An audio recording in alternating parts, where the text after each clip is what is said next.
요즘은 노후가 두렵습니다.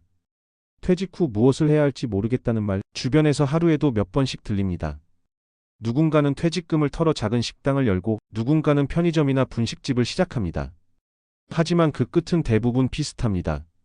생각보다 너무 힘들다. 버는 건커녕 하루하루 버티는 게 전부다. 구독과 좋아요는 다음 영상을 만드는 큰 힘이 됩니다. 한국 자영업자의 평균 연령은 이미 55세를 넘었습니다.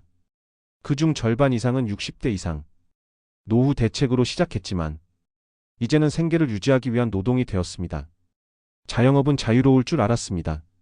하지만 현실은 달랐습니다. 가게 문을 열고 손님을 기다리고 하루 종일 서 있다가 늦은 밤 불 꺼진 거리를 정리하며 스스로에게 묻습니다. 이게 내가 원하던 노후였을까? 한 17년차 자영업자는 이렇게 말했습니다. 자영업은 노예 계약 같아요. 그는 매일 아침 6시에 가게 문을 열고 밤 11시가 돼서야 탔습니다. 하루 평균 근무 시간은 17시간.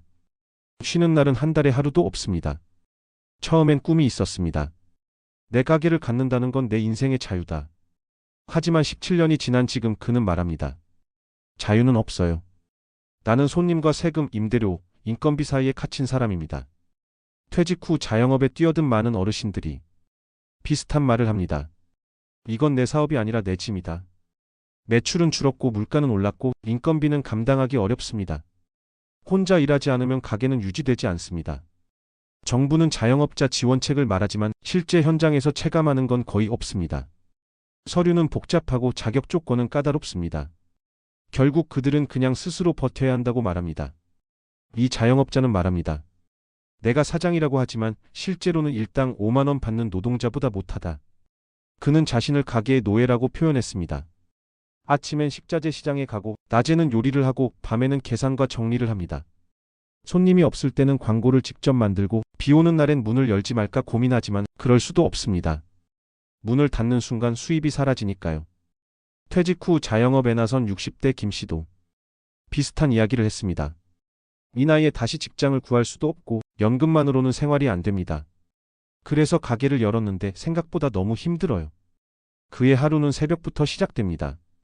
재료를 준비하고 오전 10시 문을 열면 밤 10시까지 서 있습니다. 하루에 앉아있는 시간은 식사할 때 10분 정도뿐입니다. 손님이 없을 때면 오늘도 적자겠구나 하는 생각이 듭니다. 하지만 그렇다고 가게 문을 닫을 수도 없습니다. 가게를 닫으면 남는 건 빚과 외로움뿐이니까요. 이런 현실 속에서 많은 시니어 자영업자들은 건강을 잃고 있습니다. 무릎이 아파도 허리가 아파도 오늘까지만 버티자 하며 일합니다. 병원에 갈 시간조차 없습니다. 병원에 가면 가게 문을 닫아야 하니까요. 그는 말합니다. 나는 사장인데 내 삶의 주인은 내가 아니라 가게입니다. 이 말은 단순한 자조가 아닙니다.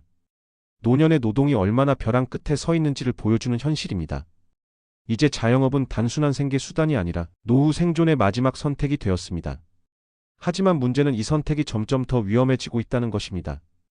통계청 자료에 따르면 지난 5년간 폐업한 자영업자 중 60대 이상이 차지하는 비율은 무려 46%에 달합니다. 그중 절반은 개인 자금이 모두 묶여 있어 폐업 후에도 빚을 안고 살아갑니다. 자영업은 이제 누구나 할 수 있는 일이 아니라 누구도 버티기 어려운 일이 되어가고 있습니다. 그런데도 매년 수만 명의 고령의 노인들이 새로운 가게를 엽니다. 다른 선택지가 없기 때문입니다. 그들은 말합니다. 연금으로는 살 수 없고 자식에게 손 벌리기도 싫어요. 이건 단순한 경제의 문제가 아닙니다. 존엄의 문제입니다. 누구에게도 의지하지 않고 스스로 일하며 살고 싶은 마음, 그 마음 하나로 버티는 겁니다. 하지만 그 마음은 점점 무너지고 있습니다.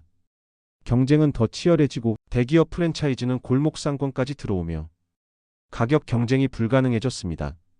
자영업자는 혼자입니다. 고용주는 없지만 노동자는 자신뿐입니다. 휴가도 없고 퇴직금도 없고 아프면 그날의 수입은 사라집니다. 이 구조 속에서 많은 시니어들이 조용히 그러나 확실히 지쳐가고 있습니다. 이제는 물어야 합니다. 정말 자영업은 자유로운 일일까요? 아니면 또 다른 형태의 노동 착취일까요? 자영업자들은 스스로를 이렇게 부릅니다. 나는 내 이름을 단 사장이지만 사실상 내일의 노예다. 그 표현은 과장처럼 들리지만 그들의 하루를 들여다보면 너무도 사실적입니다. 아침 6시 문을 열기 전 가게 불을 켜며 오늘도 적자일까 흑자일까 스스로에게 묻습니다. 밤 11시 손님이 모두 나간 뒤 남은 음식물 쓰레기를 치우며 조용히 계산기를 두드립니다. 오늘 하루 나는 얼마를 벌었을까? 그리고 이렇게 살아도 괜찮은 걸까? 시니어 자영업자의 삶은 단순히 경제의 문제가 아닙니다. 이건 사회 구조의 문제이자 국가의 노후 안전망이 무너졌다는 증거입니다. 퇴직 후 새로운 인생을 꿈꾸던 사람들, 이제는 하루하루를 버티는 생존자로 변했습니다. 그들은 정부의 통계에는 자영업자로 남지만 실제로는 노동 빈곤층으로 살아갑니다. 우리가 노년의 노동을 이야기할 때 그건 단순히 열심히 일한다가 아닙니다. 그건 살기 위해 일한다는 의미입니다. 이제는 사회가 그들의 목소리를 들어야 합니다. 지원보다 더 필요한 건 현실을 정확히 보는 시선입니다. 임대료를 낮추는 정책, 인건비 지원, 소상공인 대출 같은 조치는 단기적 도움에 불과합니다. 진짜 필요한 건 일을 줄이고도 살 수 있는 구조. 노년이 더 이상 일로만 유지되지 않는 사회입니다. 가게의 불빛이 꺼진 밤거리, 그 속에 앉아 계신 어르신 한 분의 얼굴을 떠올려 봅니다. 그분은 오늘 하루도 쉬지 못했습니다. 그런데도 내일 같은 시간에 또 가게 문을 열 겁니다. 왜냐하면 그게 사는 방법이니까요. 이제는 바뀌어야 합니다. 노년의 노동이 생존이 아닌 삶의 연장이 되도록 말입니다. 우리 사회는 여전히 빠르게만 갑니다. 하지만 시니어 세대는 그 속도를 따라잡지 못합니다. 그들이 뒤처지는 것이 아니라 사회가 너무 앞서가는 것입니다. 누군가의 가게 불빛이 꺼지지 않도록, 그들의 노동이 존중받도록 우리 모두가 함께 고민해야 합니다. 이제 묻습니다. 노년의 가게를 연다는 건 과연 꿈일까요? 아니면 생존의 다른 이름일까요? 이제는 숫자로 자영업의 현실을 말할 때가 아닙니다.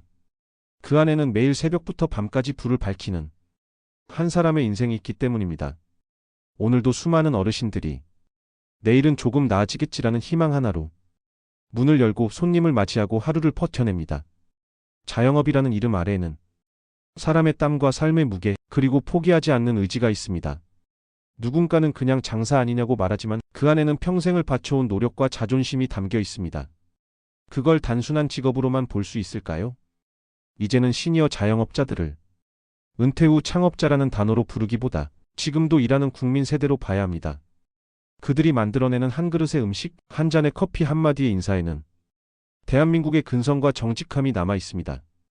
그러나 그 노력이 정당한 대가로 돌아오지 않는다면 우리 사회는 무엇을 잃고 있는 걸까요?